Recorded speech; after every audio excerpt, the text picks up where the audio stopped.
If God's law was a means of us achieving God's favor, we would all be damned.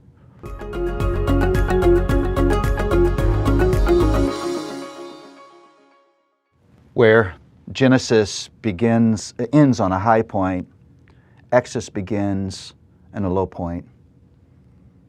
The people that God has placed His heart on are now in slavery. I would subtitle Exodus Slavery, Rescue, and Restoration. Again, the redemptive story is picked up powerfully here because what you learn in Exodus is God is willing to unleash His mighty power for the rescue of His people. That predicts what God is going to do through all the rest of the redemptive story. Because here's how the story goes. God will harness the forces of nature. He will control the events of human history. He will actually control the rise and fall of kings and princes. He will move the story by His power so that at just the right moment, the Redeemer will come and will deliver us from the ultimate slavery.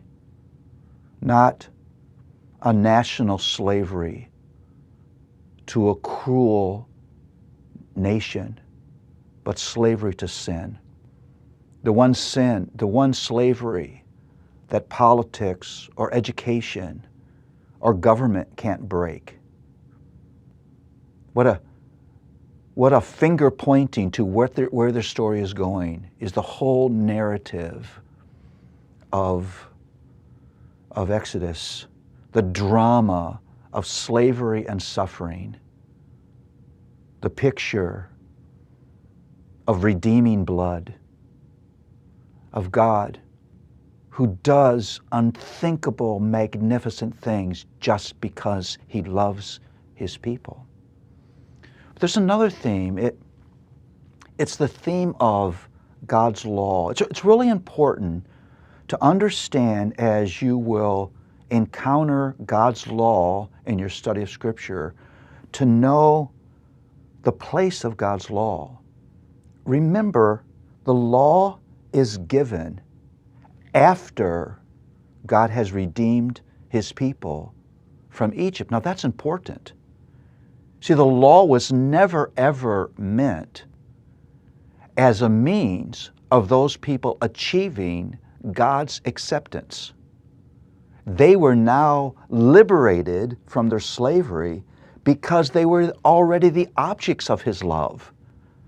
They're objects of His rescuing grace.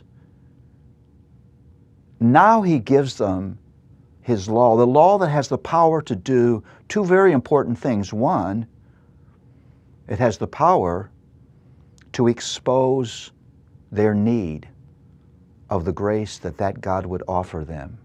The law exposes sin. We would not know wrong if it were not for God's law. And the law is a beautiful guide for your everyday living. These poor people didn't know how to live. They'd been under the bondage of slavery. They didn't have choices. Now that they would have freedom, they needed to know how to live properly in light of that freedom. God gives them His law. Here's what you need to understand. God's law was not a way of achieving the grace of His acceptance. God's law is a gift of grace to people He's already accepted. We could never ever stand under the burden of God's law. If God's law was a means of us achieving God's favor, we would all be damned. And the history of Exodus makes it clear that was never the purpose of God's law. His law is a continuance of His redeeming grace. The people that He has rescued, He will now restore to be what He has created them to be. Grace is not just rescue. Grace is restoration. And that is powerfully presented to us in Exodus. And you and I need both aspects of that grace.